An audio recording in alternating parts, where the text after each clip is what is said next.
right, welcome everybody to the last session of the day, the AI Advantage 2026, how US manufacturing can convert innovation into real ROI. So as a managing director of a online demand generation and global awareness services, I'm super excited about this particular session, particularly because of it has one simple goal: to understand how you can maximize your expertise in AI at Hannover Messe for qualified lead generation and the opportunities for your business.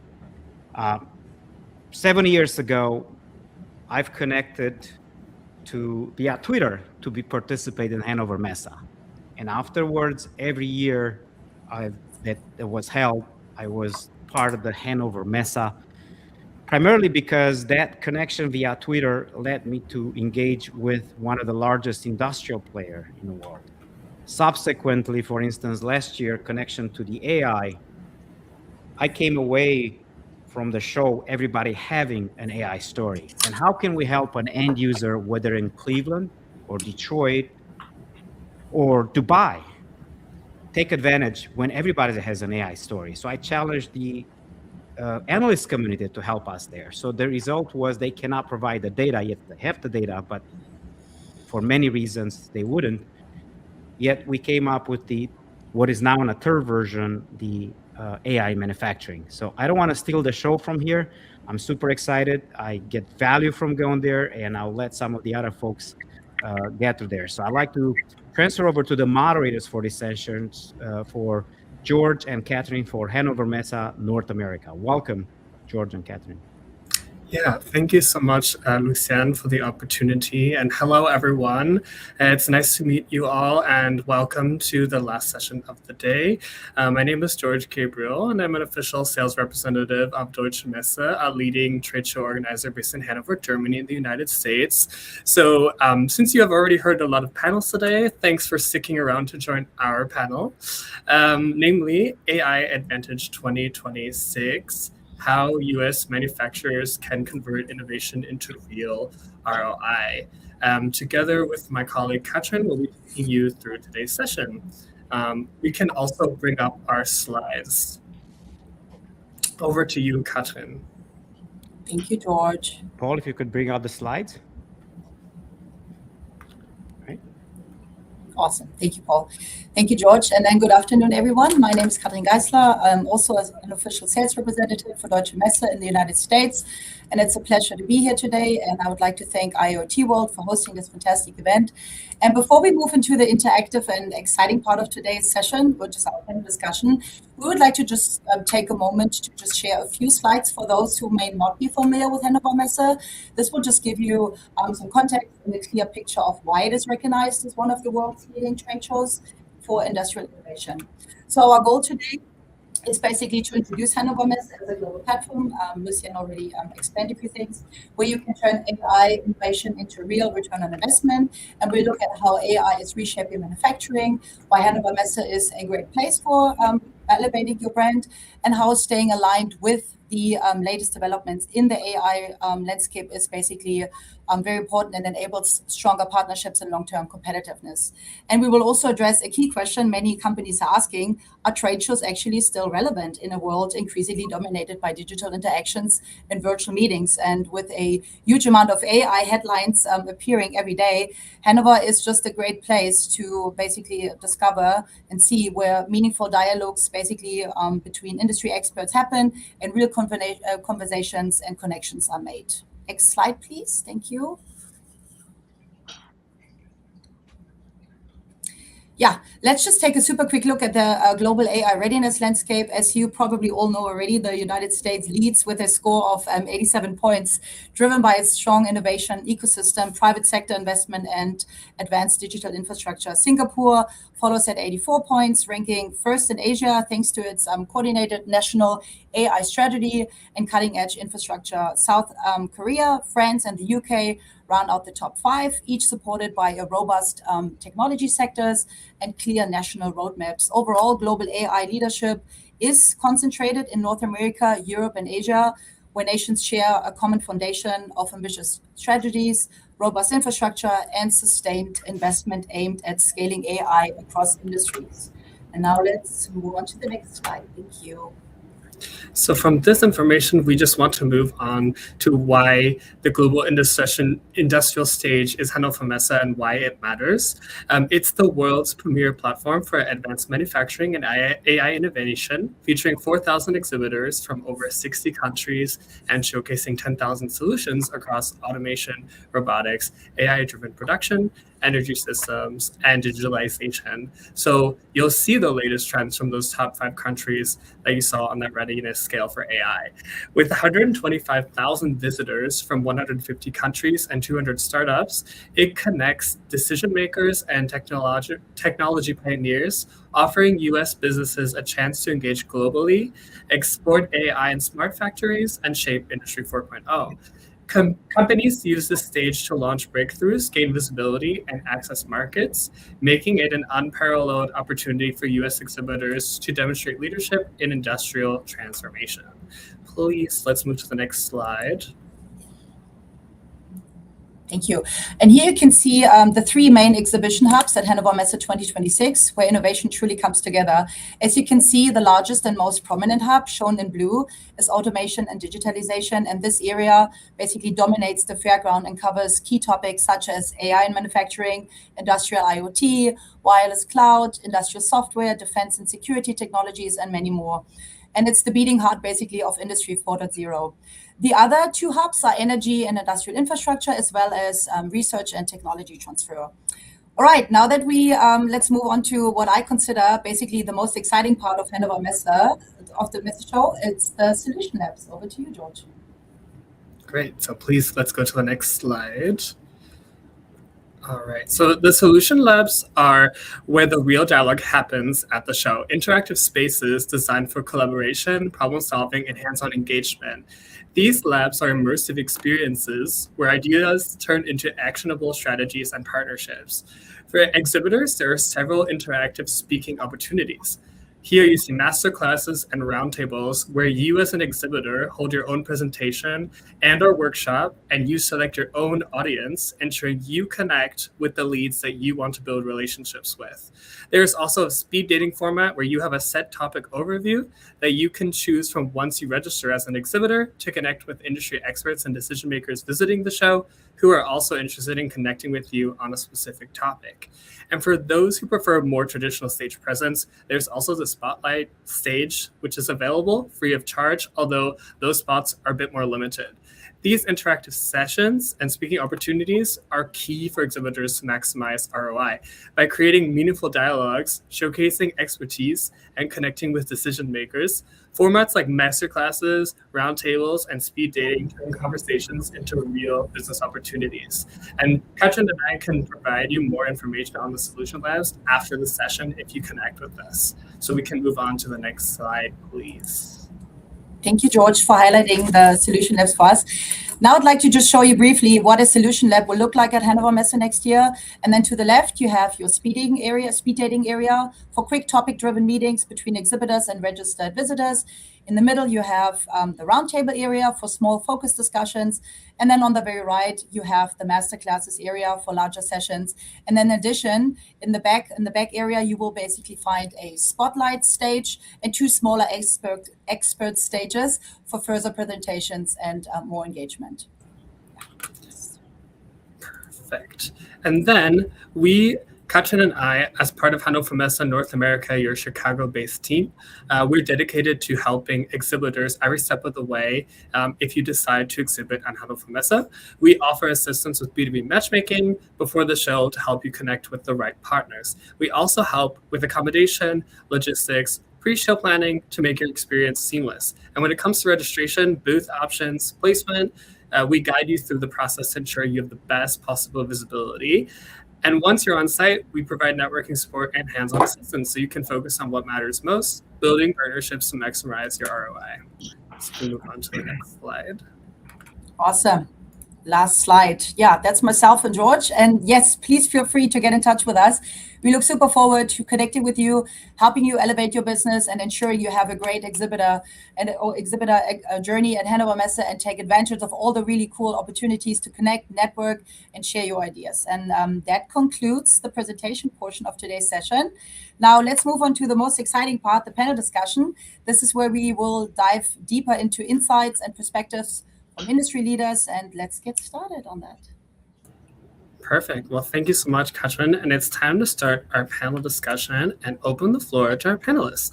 So just a quick introduction of who they are. Joining us today are Lynn van Gelder, Partner Marketing Manager at Litmus, Zachary Person, President and CEO of Borderless Business Solutions, LLC, and Quentin Kate, Enterprise Software Executive at Plex by Rockwell Automation. Thank you all for being here and for sharing your knowledge, perspectives, and insights with our audience. And for the audience, if you have questions during the discussion, you can put them in the Q&A tool, and we'll address as many as we can after the panel. So for Lynn, Zach, and Quentin, is there anything you would like to maybe add to the introduction? No, I think we're good. Yeah, get right into the content. Perfect. So let's move on into the first question. So the question I have for you three today is trade show trends and post-COVID relevance. We're all flooded with AI news trends and breakthroughs every single day. Yet despite this digital overload, trade shows are booming again. From your perspective, why are global platforms like Hannover Messe more valuable now than ever? And how are US businesses using international trade events to validate emerging technologies, build trust, spark partnerships, and stay competitive in a rapidly evolving global market? So I know that's a broad question, maybe ladies first, or you can just shoot away, whoever wants to have their first hit at that. Well, I'll dive into that one for you. So I have more of a background in events. So looking at it from the AI standpoint and looking at the technology at the show, you do see it. You see the ability to have hands-on at a trade show.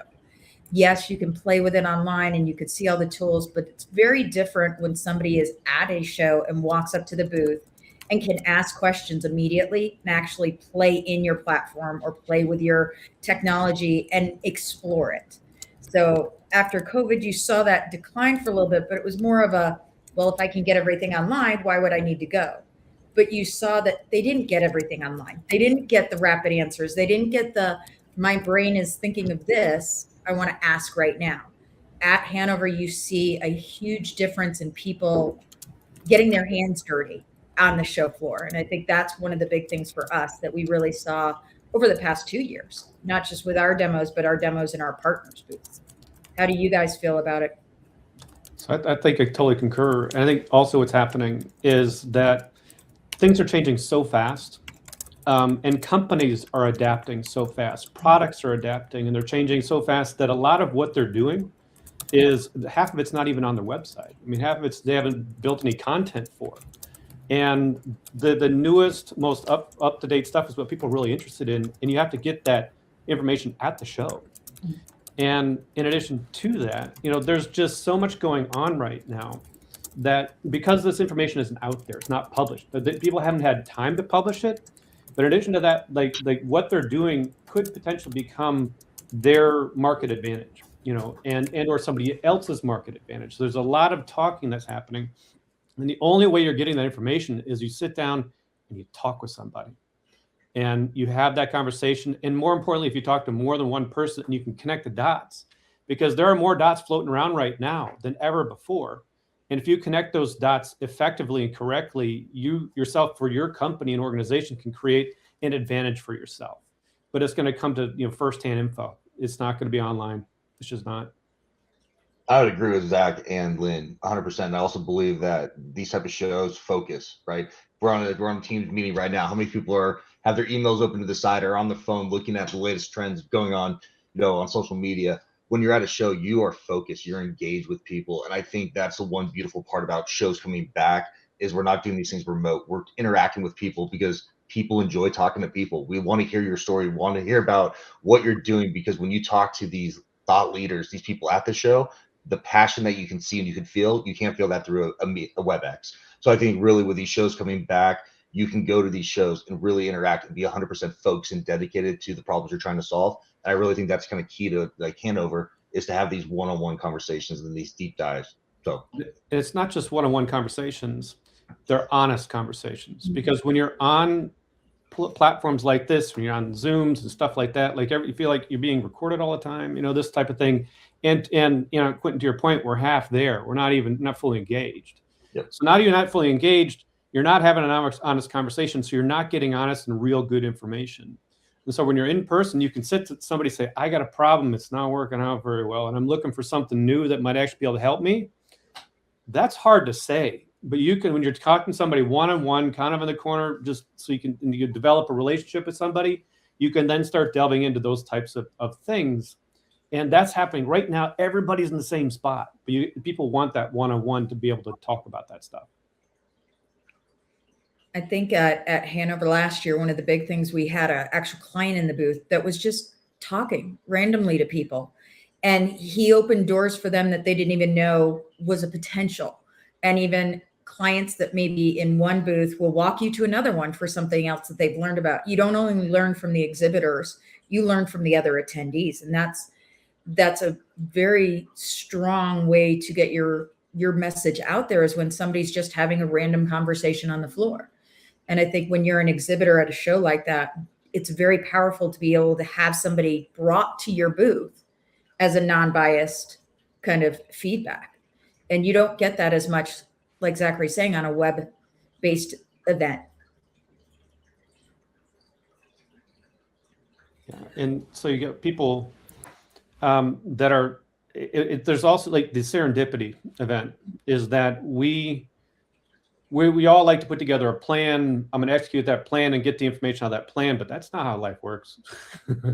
And because it's really important that you have a plan, because the world makes a way for someone who has a plan, because you have to get the ball rolling. But then you start bouncing around, then just the magic happens, and it has to be done in person.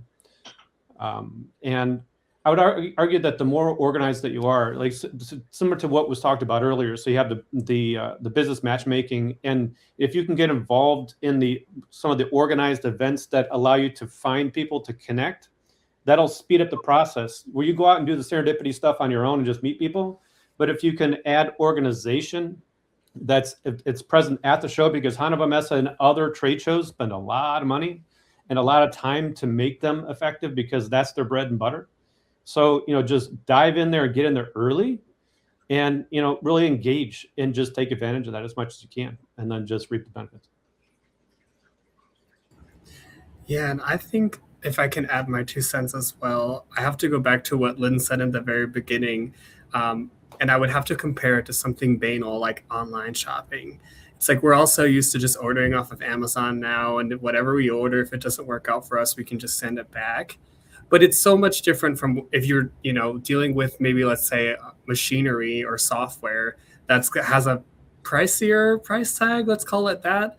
And like Lynn said, once you go to the show and you have this like visual immersive experience, because it really satisfies the need that people have when they ask themselves, just looking at a company's website, hey, what does this actually look like? What is this? Can I see a demo? How is it actually going to work out for me? And you can get that all that extra info that you need for your decision-making process if you're a purchaser once you go to the show and you have an exhibitor who gives you really a visual immersive experience inside of their world. So I think it's very important, and I'm in a total agreement with all the points that were made. The honest conversation, the experience, and the relationship that you develop out of it, whether it be from, like Lynn said, both sides, exhibitor and visitor as well. So perfect. So I'd like to move on to another question now, namely value for US companies in terms of leads, brand visibility, and global trends. So a little bit more background on this. For US manufacturers and businesses weighing the value of HANNOVER MESSE, what makes this global stage worth the investment? Beyond qualified leads and brand visibility, how does participation help companies tap into emerging AI-driven manufacturing trends and position themselves as innovation leaders worldwide. And when it comes to showcasing AI capabilities, what unique advantages does HANNOVER MESSE as an international platform offer compared to staying within the US market? So Quentin, I'm curious to hear your point of view. This Yeah. is right up your alley. Yeah, so this is actually interesting because I was thinking about this question, and it's probably one of my favorite questions. And we'll do a little history lesson. So when I hear about brands international and leaving the US, we'll talk about the automotive sector. Think about years ago, Henry Ford invented the assembly line, cutting edge, revolutionized the world of how we make automobiles. It was the best thing since sliced bread. Well, then this company, Toyota, Japan came over and they revolutionized again the entire world of automotive. Nobody was talking about like lean manufacturing, just in time inventory, Hijunka, Kanban. These were all new terms, but it revolutionized the industry of the automotive world. That didn't come within the US. And I think when you talk about AI and you talk about going overseas, the United States, sometimes we stay in our four walls, but if you go to Europe, there's different regulatory requirements. There's different environmental requirements. There's a whole bunch of things that they're looking at the world in a different light than we are when it comes to AI. So again, we need to, as a US, we need to branch out to go like Hanover, go look at the other world. They have different problems that we're not used to. I really truly believe that getting out overseas is a really tactical way to invest in your company, because you can see the way people are thinking differently than the way we are. So that's kind of where when I saw this question, I was excited because I think there's so much value to go get outside of the US, get outside and go look at other issues that are facing the world outside of our four walls. So that's kind of where I saw this. And I think there's a lot of the AI world in manufacturing is going to be different in the States versus it is over in Europe, Asia Pacific. So I think by leveraging the show, we'll really give a lot of insight and power into kind of the AI in the future. If that makes any sense to everybody. Totally. And in addition to that, there's a huge market out there. And actually, US exports are up right now. You know, because there's a lot of stuff happening here. It's a little slower than it could be, but companies are adapting as you do. And there are places around the world, especially Europe, where there's demand for US products, especially on the high-tech side, high-tech manufacturing, and especially in the AI space, because we kind of own that category in a lot of ways. And so people will listen to you.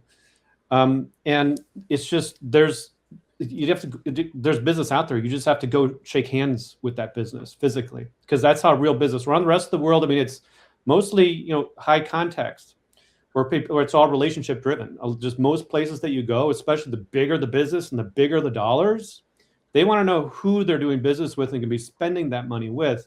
And you got to go there to meet these people and to find out where all that stuff is. So it's critical. And Zach, I think we were talking about the AI piece when it comes to manufacturing. It's very unique. And I think this is where we're in a really unique spot, because again, 10, 15 years ago, you had companies coming to me talking about IoT. And then 10 years, it was like, how do I get to Industry 4.0? When it comes to AI, it's saying, what is your AI direction? What is your go-to-market strategy with AI? I feel like the market really hasn't put their hands, like they don't really know what AI is today. Because again, I had a conversation with the CFO yesterday, and literally he's like, I want an agent report for the last 15 days. I'm like, press the buttons to report. That's not AI. So I think like understanding and truly quantifying what you need AI to do, complex situations that you don't want to be a data analyst on, I think is where AI is going in that space in manufacturing. I think if companies can show that and kind of show that visibility going to that show, I think there's a lot of value to be had. Because everybody's trying to cut through the clutter, because there's so much noise in the AI space. Yep. Everybody's got an AI solution. It's going to be next best things in sliced bread and everything else. But when there's so much money on the line, there's so many opportunities if you don't pick the right tool to waste a lot of time and waste a lot of money. And in these early stages, it's super important that you go and talk to people that are using the tool. I mean, not the tool that's being developed. I mean, it's happening right now. And you can talk to them, you can see it, you can use it, you can do all that. And then you can start getting real concrete information that's not just fluff to make good business decisions. And a lot of that stuff is happening at the shows. And they're bringing their best people, the best information, because that's what they're trying to sell. But because you can't ask a YouTube video a follow-up question. Like, oh, that seems a little silly to me. What about this, this, and that? Nope, it's got nothing for you, but the people do. And that's how you're going to be able to ask those hard questions to find the answers that you need to make a decision or not make a decision, either or. I think the AI trend in manufacturing truly is figure out, again, what Rockwell's doing from our standpoint is we're looking at basically AI agents. We'll create an AI agent, but we need to find the problem, and we need to quantify the problem, because again, we don't want to just throw spaghetti at the wall and see what sticks. So again, what we're trying to figure out is where's the biggest money saved going to be? Is it scheduling? Is it inventory turns? Is it quality? And then what we can do is take all your manufacturing data, the learning agent, and then put the agent on top of that to quantify that data, and then be able to really give you information that can be actionable, and just instead of giving information that's useless. So I think that's one unique thing that I see in the market is don't just go AI, go actually look at something that's specific to the AI world that you're trying to solve, and then use AI to handle those complex manufacturing problems. Yeah, because every manufacturing system is different. Everybody's using different software, different robots, different everything. And so they need something that's going to fit in their environment, and so that's why you have to really go in and ask those hard questions and to figure out if it'll actually fit. And then you can just talk to people to figure out, can we set up, some kind of a test run to see if this is going to work, and then talk to people who have done it. That's where like a lot of the speed networking stuff is like, I'm trying to just figure this out. Is there anybody that's done that, for example? And try to start those conversations as much as you can. Because even if you don't get the full answer, if you get most of the answer, you're way further ahead than most people. Definitely. I think you, on both accounts, when you look at what's happening and what's evolving, like Zachary said previously, you're not going to be able to find it on a website. So if you're based in the US and you want to get in front of a global audience, Hanover is what's going to cover it. Your buyers are not just in the US. All of these technology companies and all of the manufacturing are global now. So you're going to see everybody from around the world at this event. But like the gentleman said, you've got the opportunity for these speed dating events. You've got the opportunity to, number one, build the relationship. We've seen it at every show before. You're not just going to see the CEO and you're not just going to see the engineer. You're going to see people from these individual manufacturers across the board of their staff. And that's who you want to. You want to be able to touch different people within those companies to see the different problems they're hitting. I know Zachary and Quentin are hearing, I've got a huge budget to invest in AI and I don't even know what I want to do with it. And they don't know all the opportunities. So being at this event and sitting in a room or speed dating or going to a session or going to a workshop or a masterclass, you're going to be able to open the door to all of these different ideas that you didn't even know were potentially out there. And you do not hear that unless you're at the show, because I don't know if other companies are like ours. And I've been doing this for a very, very long time, very, very long time, people. You release information at those shows. So we're not going to broadcast what we're doing and what we're doing before this event. We're going to roll it out at Hanover and tell people and get them excited for what's coming this year afterwards. And that's a big part of what happens on site at these shows. You are going to learn new technologies and you're going to talk to new partners. You're going to open all these doors that you really didn't know were out there until you're at a place like this. And so, Quentin, so from your perspective, having gone to billions of shows, and I've done lots of trade shows over the years for a number of different companies. So what's your favorite strategy to go find the people and information that you need to make a good decision about something? So for me, when I attend a show, the first thing is prep. The show's the easy part, the fun part. It's the days before the show. Because again, if you go to Hanover and you don't have a plan, you're going to walk millions of miles. So again, having that plan before you go to that show is really critical. The other thing too is what I see is reach out to companies. Like if I want to talk about an AI company and I want to cover scheduling, that's my biggest issue. Go see if there's any AI scheduling tools at that show. And theoretically, don't be afraid to go call the company ahead of time. Because again, when I run a booth, if somebody calls me ahead of time, I'm going to have an engineer. I'm going to have everybody in the booth ready to talk to you, just answer your questions. So again, if you're truly trying to solve problems, reach out. Don't be afraid to take that call, that initiate that interest. Because again, salespeople, companies that you're going to attend their booth, they're going to roll out the red carpet for you and answer all those questions. So for me, that's kind of what my strategy has been, is make sure I do my due diligence before I go attack a show. Because again, large shows, You only have so much time. You want to value your time when you go to these events. Yeah. And so, for example, most of these trade show websites have got a list of all the vendors, and then they'll have databases, just search capabilities to search for whatever that they're selling, and then you can create your own list and then go after that list. But then, in addition to that, to your point, reach out to them. If you can't reach out directly, there's a number of ways of finding contact information to get in touch with the person that could potentially find out who's going to be there. To your point, this show is massive, and a lot of these shows are just gargantuan. And the more focused you can be, the better. The more prep you can be, the more prep, the better. And I would actually add on to this particular question and these 2 points for a question for Lynn specifically, because Zach mentioned, I'm sorry, not Zach, Quentin mentioned the point about calling it exhibitor in advance. And Lynn, I want to go back to your point about rolling out new information and releasing new information at the shows. Since you're a seasoned exhibitor, could you maybe shed a little bit of light on how that looks like for you guys at Litmus in terms of preparation before the show? Oh, it's enormous. It's, we Quentin and Zachary are going to be like chuckling. There's a huge amount of lift on the back end within our teams, between our product and our developers and our just the C-suite gentlemen coming up with what we're doing and the goals of what we want to hit and what we want to offer for the platform going forward.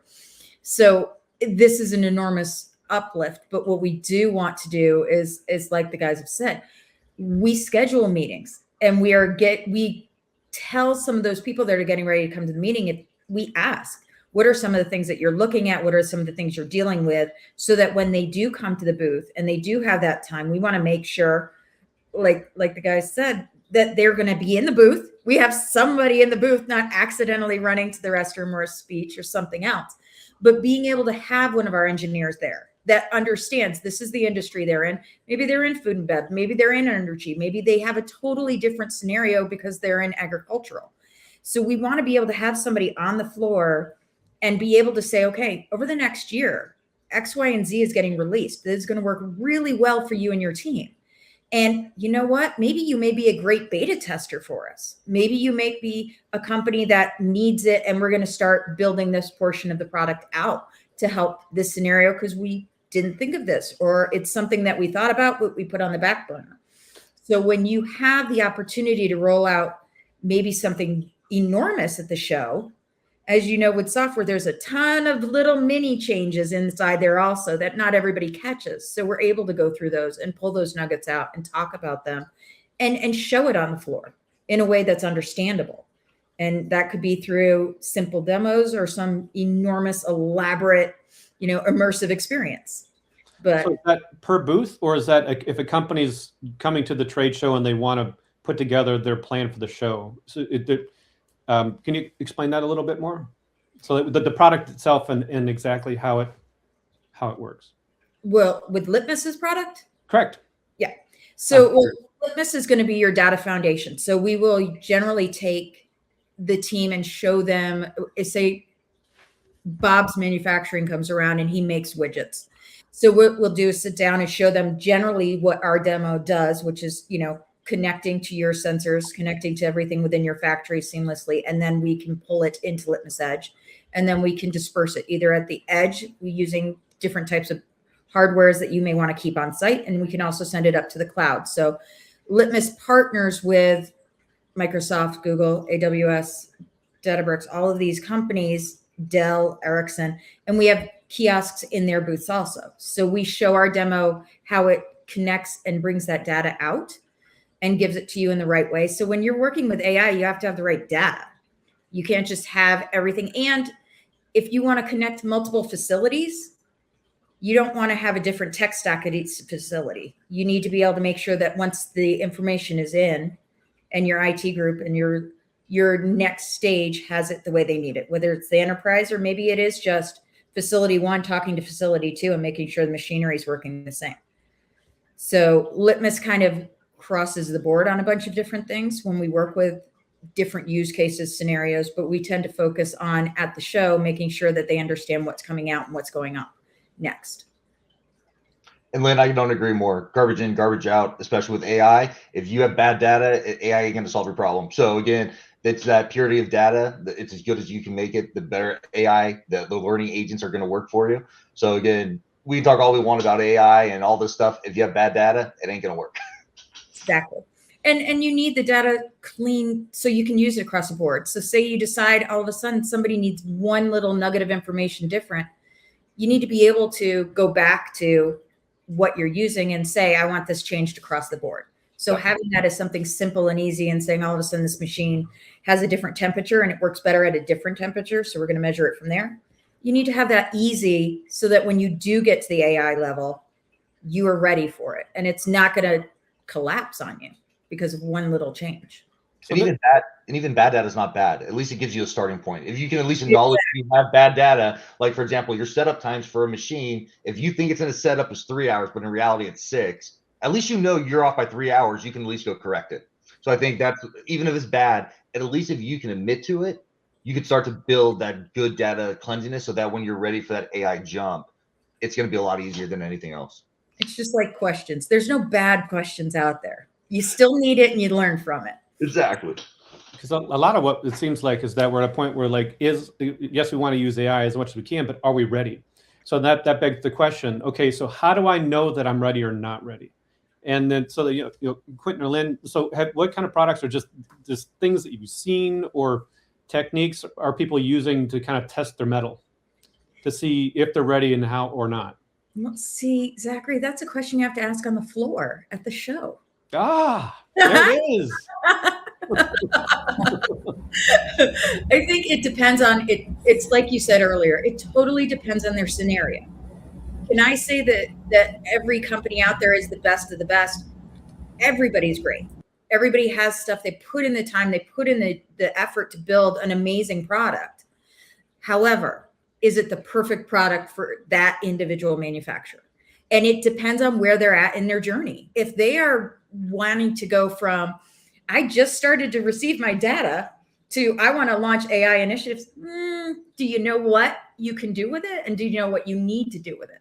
So I think, like you said previously, sitting down and asking questions and saying, I don't know, what can I do with it? Or this really flopped. How can I get the best value and keep my bosses happy and get my return on investment low, make a huge jump in profit by using this tool? You got to know what questions, and you got to be able to play around with it and talk to people first. And that comes from those on-site conversations, I think. At least that's what I've learned in all the years of being on shows. And a lot of times they'll just say, you'll talk to a customer, like a company that has all the bells and whistles, and you're just excited and like, this is going to be the solution to all my problems. And you go there and you realize, oh God, I'm not ready. That's normal. That's okay. That's a regular thing. But a lot of times if they're a really good salesperson, the really good ones come from the industry. They've been with a couple different companies, and they can say, well, this may not be for you, but look at this, this, and that. Very true. And then you'll go to those other companies and you might actually find a really good solution. And it's bouncing around like that and just being honest with what you're trying to solve for. Mm-hmm. That's what's going to get you to the answer you can actually do something with. Well, and also they've already invested. You can't sit down and say, invest in my solution when they just made a huge investment the year before and they're cautious because that didn't work. So sorry, Quentin, I didn't mean to cut you off. No, you're way smarter than I am. But Zach, I definitely agree, because I think like at a show, like I was at a show the other, like 2 weeks ago, and I was talking to one of a customer of mine, and he asked, I'm like, how are you leveraging AI? And he's like, I'm not a crystal report expert by any means, but guess what he'll do? He'll take the code, drop it into ChatGPT, say, modify it to this way. It gets him like 99% there, and all he has to go is and modify a couple things. So again, you could start with that, but then again, from like what we're trying to do at Rockwell is we're trying to go into lines. So if you have a manufacturing line that has 40 PLCs with 100,000 tags on it, we want to be able to capture all that manufacturing data and then use the agent and basically say, like, my OE was 85, it dropped to 84. Why did it drop? And then it go look at all those PLCs and sensors and then tell you where that sensor was airing out or having issues. that's the future landscape. Nobody wants to get there right now. But again, if you can start with that simple, start dipping your toes into it, and then bite this thing off, eat the elephant one bite at a time, I think really is a key to embracing this AI journey that a lot of companies are on. And I think it's a lot of those, oh, by the ways are magic, because there's all the best solutions out there that are going to solve all the problems. But there's a lot of tools, and we still don't know how we're going to effectively use AI. We just don't, because there's just so many things out there, and people are trying different things, and things are working, not working. But that example you just gave, magic. And you're only going to hear that from somebody in an, oh, by the way, you can do this, but this works a little bit better for the time being. Because there's so much stuff that the glue's not done drying yet. There's so much stuff that's still cooking. But there is some things that are working very well, but you got to talk to people that are actually doing it. And that'll tell you those little tidbits periodically. Absolutely. Yeah, and then speaking of all this, I'd want to move on to, for the last question, pretty much maximizing the ROI. And we talked to, this is a good, segue, because we just talked a lot about the preparation and how to actually, implement that once at the show. But let's move to maybe some actionable advice for people who are present in our audience. And I can start out by saying, many companies struggle to turn the trade show presence into real partnerships and collaborations. But based on all of your experience, what would you guys say are sustainable strategies that UX exhibitors could use before, during, and after big trade shows? I know that plays a lot into the preparation of what we just said, such as HANNOVER MESSE, to maximize their return on investment. And what really separates exhibitors who close deals, maybe whether it be at the show or after the show, as opposed to people who just collect business cards? Well, from my perspective, this event it's a massive lift, not only financially, but in execution. There's a lot of team members that put a ton of time into it. So for us, we work very hard, and we've been very successful at booking meetings for the show. Number one, that gets the people into the booth. And luckily, we've had fantastic return on that. People have made their schedules allow for those sessions, and they took their time, and they were able to sit, and they were able to discuss it. And that, again, is your relationship. Having those pre-booked meetings, maybe talking to them a little bit before the show, so that the sales team and the engineers that are in those meetings are prepared. They're not just coming with a blank slate and starting that from zero. That session is already engaged previously to the event.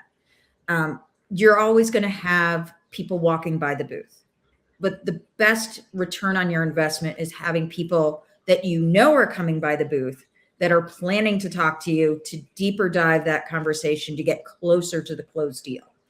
So the people walking by, those are great. Of course, drive demand, get people to your booth, see them come through, and build those as first touch points. But the big thing for this show, for our sake, at least that we've seen, is those actual meetings and the time that they're sitting in the booth. And it's great because you have multiple levels of your own staff at the show. So we have in our booth, we have like our field technician officer, we have our customer solutions. So they're able to sit down and say, not only is this what happens for somebody before they start with Litmus, but what has happened once they're up and running Litmus, and what they're up and doing with this cloud partner, and how they're developing and moving into what, say, one of the cloud partners is offering, and what their new developments are. So you have to make sure to schedule those meetings and get those conversations, but not just from a blank slate. Be prepared to have the deep discussion. And to that point, and it's really important, so I'm going to put on the attendees hat. So you're going to the trade show. You have to be real clear, crystal clear, what you're trying to solve for, the problem you're trying to fix, just so you know exactly what your goals are. And then when you reach out to the companies that you want to actually talk to, say, this is what I'm trying to solve for. I need to talk to somebody about X, Y, and Z. And then to your point, then the company will line you up with somebody who can actually give you those answers and not waste your time. And then not putting on the exhibitor's hat, where you're doing your active outreach to potential customers who are coming to the show, is that it is super important when you're reaching out. You're not there to sell. You're there to solve problems. You're there to help people. Because they're going to come to you and have, you might have a solution to their problem. They might not even know that what you have isn't exactly for them, but something else might be a better option. But see, they're going to remember that you helped them solve that problem. This might not be the right solution for them right now, but a little bit later, they're going to remember that you helped them. They'll come back. So it's all about, because not only that, but it reduces the risk, because nobody likes being sold to. Buy my product. Oh my God, we all hate that. And it's just starting a conversation. What are you working on? What are you trying to solve? Can I connect you with somebody? Like all these types of things, because then they're going to get something out of the conversation, no matter what. They're not going to get sold to, and you're going to create a genuine connection and relationship with either a customer that happens then, or a potential customer in the future. It's about the relationship. Also, Lynn, I have a question for you. How many months prior to attending are you prepping? Oh, like 2 days. Exactly. That's I On the airplane. Well, I think that's really important, because I've been with companies that, a month out, they'll start their marketing campaign. You don't start a month out. This thing should be, what, 6 months? 6 months at least. Yeah. But you, as a company, if you're going to exhibit at Hanover, like, start early, start those tickle campaigns, start put in your taglines, like, request a meeting, we're attending this show, like, get people, because the most successful companies or trade shows I've attended is when I've had meetings, like Lynn was saying, like, those in-person meetings are great conversations, and those usually go to results. And you have to have those. So whatever you can do, from LinkedIn posts to calendar invites to whatever you're using, get people driving earlier than later to these type of shows, because it's just going to be more successful for anybody attending. Well, and like Zachary said, put on the exhibitor hat for a minute. We're going to, not only are you wanting to book meetings with attendees, Hanover is a phenomenal resource for new partners, and new partners bring in new conversations. So you are not only wanting to book meetings just from the sake of finding clients, which of course you want those are definite, but there is not another chance for you to sit down at a global scale with other companies throughout the world that could be some of your biggest allies going forward. So thinking about not only doing an outreach campaign to your attendees, but also think about looking at those other exhibitors and who you might want to sit down and talk with, because those are phenomenal resources and relationships going forward also. Because everybody's helping everybody right now, because the information is not out there. I mean, it's just not. I mean, the white papers are being written, tomorrow, maybe. And at least the stuff that we really, really need. And I always, to your point, like, you got to look at your customers, but then also your partners, and just talk to people that have similar industries that are kind of solving similar problems, but aren't a competitor. Then talk to them, because what are you working on? What's working? What's not working? But also you have to reach out with something in your hand. Yes. I'm working on this. I solved it this way. So you can exchange information and make it productive for both sides. And once you get to the point where you're starting to share information, I mean, that's how we survive as a species, by working together. And it's built into our DNA, but there's a way to do it. And even some of the best customers come out of that too. It's like someone who's not a competitor, but similar, like it sounds like you have a good solution. I just talked to somebody that's not a really good solution for me, but because you have that relationship, here's their card, and it's just all this type of stuff starts to happen. And you just have to go with it. It's like the biggest networking party ever. Just 5 full days. Just keep going, making friends. Yeah, and we're craving for that, because we live like this. Yeah. We live in a 2-dimensional world right now. Everybody's on Zoom and Teams, and we're missing literally like 80% of all the communication that's out there is nonverbal. And we're designed to work in the real world, in the 3-dimensional space.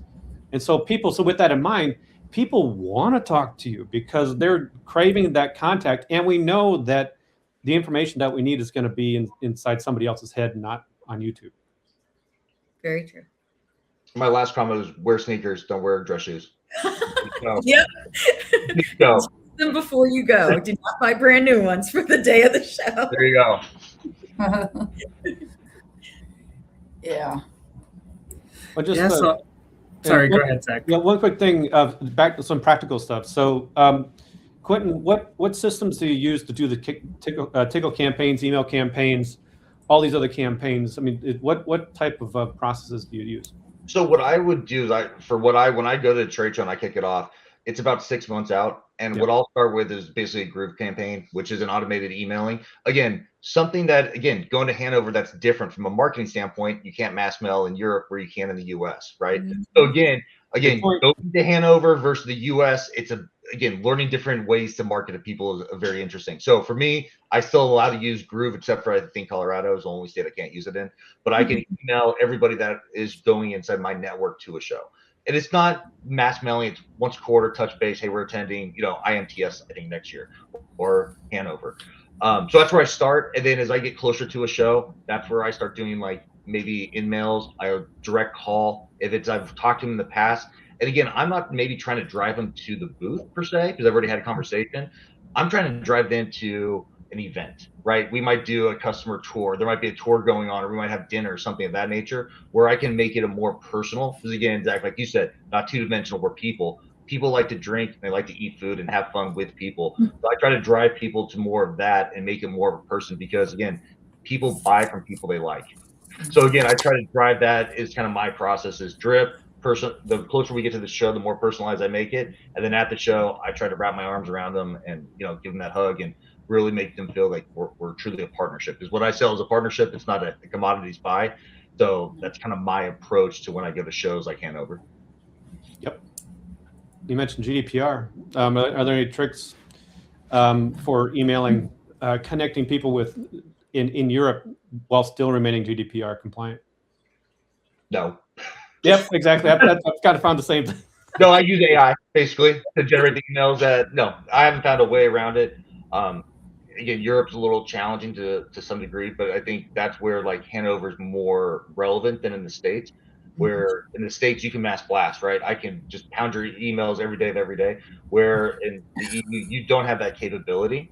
And I think that's where that personal touch, especially in Hanover, where you're not getting blocked because it's hard to run away from somebody when you're face to face. I think that's really a big value add to going over to Hanover to have these conversations. Yeah. Yeah. And I Catherine, guess I'm just going to super quickly add to what was already said. You already mentioned everything. And I would say the core message is basically that the ROI is not like accidental. You have to do something for it.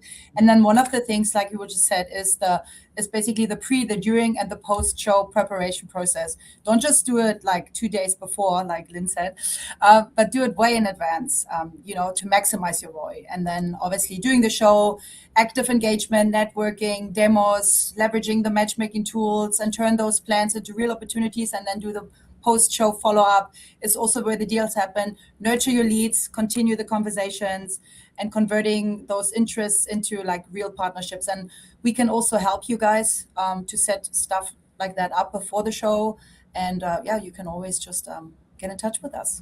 But thank you so much. That was a great panel discussion and really good perspectives and insight. Thank you so much, you guys. Thank you for the opportunity. It was fun. Thank you. And you know what? We actually still have 2 questions in the chat, and I'm going to throw it right at all of you. Let's start with the first question. With so many AI solutions in the market, how can US manufacturers effectively position their innovations to stand out, attract the right partners, and ensure they deliver tangible value without over-promising? Case studies. Lynn, You got to show that it works. You got to, Okay. it's like not just videos, but like, this is the company where it's working, how it's working, and actually how it's not working. Because there's a lot of that out there. Because if they come in, they're all hot and heavy that this is going to be their biggest solution, but they find out that it's going to blow up their company for worst case scenario or something, it's just not going to work out. Then they know that ahead of time. So just your very specific use case, and this is where it's definitively added value. In this particular setup, software stack, whatever happens to be, but be brutally honest, because right now there's so much fluff and people are tired of fluff. They want someone to tell them something that's real, like right now. Right. So I would say don't try to solve everything. Solve a couple of things really, really good. And when I think Rashid said it, what stands out, understand what you're going to Hanover for to solve. And be the best at that part, and then you can win. And that goes back to Zach's point. Don't try to solve everybody's problems, because solving everything you won't be the best at it. So I think if you can be very narrow to what you're going to market with, identifying the true value of what you can bring to companies. And then, like Zach said again, that case study, just, hey, don't believe me, believe somebody else, is going to be powerful for companies. Awesome. That was great insight. Thank you. Thank you. Thank you. And then the last question, question number 2, is there any public data on how major US companies such as AWS, Cisco, Google, Rockwell, and others measure the value or success of a trade show like Hanover? Because from the outset, it sometimes appears that these companies invest millions in booth, exhibiting, happy hours and staffing. How do they quantify the return on that investment? I'll speak from Rockwell standpoint. So the Rockwell team obviously goes over there. We invest a lot in Hanover. The reason for us is, again, not so much to sell, which sounds unique. We're always selling, but again, it's to talk to our customers. What are we doing good? What are we doing bad? Talking to our partners, talking to our distributors.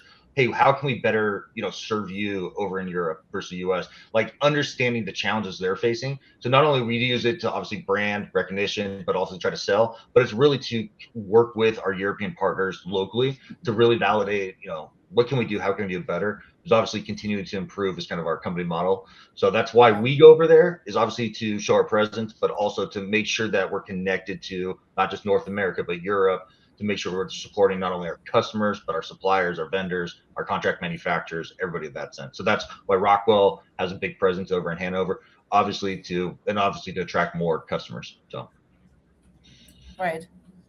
Awesome. That was also a great answer. And then very last question. That's maybe something myself and George can just elaborate on. What resources are available from the various U.S. states or U.S. governments to support exhibitors that had proved been helpful? So I guess the first thing that comes into mind is get in touch with your state trade agencies and with your U.S. Commercial Service in each state. And most of the states have something available called the STEP grant, and you would have to get in touch with your state trade organization and just check if you're eligible. And they do a lot of hand-holding and give you a notch in the right direction and just help you with papers, etc. So that's something that comes to mind first. George, do you have anything to add on to this? I can add into that too, because Exactly. so for example, with Borland's Business Solutions, so I do a lot of work with companies entering new markets. So for the U.S. market and international markets in Europe. So I speak German, lived in Germany, worked in Germany, and so there right now the state funding and also the state resources are a lot less than they used to be. And so what's happening is that there's a shift to the private sector. And so companies like my company, and also I have a number of partners that I work with that are actually in Europe, for example. And they'll put together these programs, they'll put together these outreach campaigns, they'll find you connections on the ground and help you execute a lot of these programs. But so I think that going to the state is good, but then there's also a number of private sector people that can help you out. German Chamber has got some good options too. So just take a look, and I'm happy to offer some more information like what we can do. But also, if we can't do it, I got a lot of people that I know that could help you out in a different industry, for example. So I'm just here to help us all. And again, Zach, just to bounce off that comment, make sure if you're going to do it early and often, because a lot of these funds are going to be released in the new year. Yep. And as soon as they're gone, they're gone. So again, if you're looking for training assistance, like from the local governments, states, all that good stuff, do it early, do it often, because as soon as those funds are gone, they're gone. So just something I've seen. If you're looking for funds in December, good luck. But if you're looking in February, January, you got a shot. Yep. Thank you so much. Thank you. Thank you. Yeah, and I mean, just to finish out my moderation really quickly, I think this was a great discussion, and I just had some, key takeaways from the, your answers to all my questions, as, final point today. So from the first question, what I took away from that was there was 100% honest conversations through a lot of the immersive experiences that you can get in an exhibitor's booth in Hanover, where you learn hands-on, which is, not specifically, it's information, like Zach said, it's not going to be published on a website, so you really have to go in person. And then question 2, what stood out to me was the point of the prepare. Preparation is so important to position, yourself as an exhibitor the way you plan to, or even visitor. And that, as Lynn mentioned, like Hanover will get you on a stage where you can find the answers to your questions and the solutions to your issues, so you can really come out of the show having achieved your goals if you prepare properly. And then the last question that we had, as you said too, going back to your point, Lynn, and Zach's and Quentin's, everyone's like booking the meetings in advance and getting those partners or those new potential partners you really want to come to your booth, whose problems you're trying to solve. Like Zach said, if it's something they will remember, if you give them the right solution, and it's a great tactic to acquire them as your new partner. So yeah, thank you guys so much for this discussion. I think it was a really great panel discussion, and we were happy to talk about Hannover Messe with you and how the U.S. manufacturers can convert innovation into real ROI. Thank you. Thank you, everybody. Have a good day. Thank you. Thanks everybody for supporting us. And for those of you that are still looking for more sessions, tomorrow morning, roughly about 11 o'clock Eastern time, we will start the ICS cybersecurity session, which is IT/OT without compromising security, lessons from the field. Looking forward to it. Thank you, everybody.